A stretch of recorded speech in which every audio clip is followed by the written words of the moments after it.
طبعا الكل نايم إلا أنا قاعدة. ما أدري إذا هو جت لاج ولا شنو الوضع اللي دا أحسه. يعني حتى مو قاعدة أتفرج نتفليكس أو مثلا آكل أو أسوي أي شيء، قاعدة بس.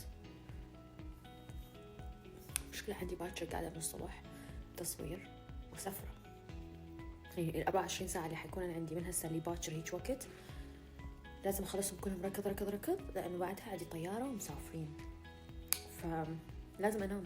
يعني ما عندي حل ثاني، لازم أنام عشان أقعد الصبح. عندي هواي أشياء ما أقدر أنام، يعني حرفيا ما أقدر أنام. حتى لو مثلا راح تقولوا لي نور يمكن شاربة قهوة، أنتي ما شاربة قهوة، يمكن مثلا nothing. هيجي رحت سويت شعري، سويت مينتنس شعري، سويت أظافري، سويت يعني سوالف هيجي عناية بالنفس.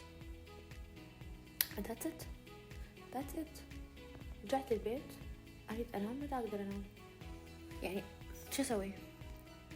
شنو؟ ليش إيدي زرقاء؟ صح إيدي زرقاء. وين مضروبة أني؟ شنو هاي؟ oh my god. هاي ليش أني لما مثلا انضرب ما ألاحظ، ما أتذكر، وبعدين فجأة أحس إني صارت بقعة زرقاء. إلها معنى صحيا صح؟ المهم ما أدري إيش أسوي، أريد أنام.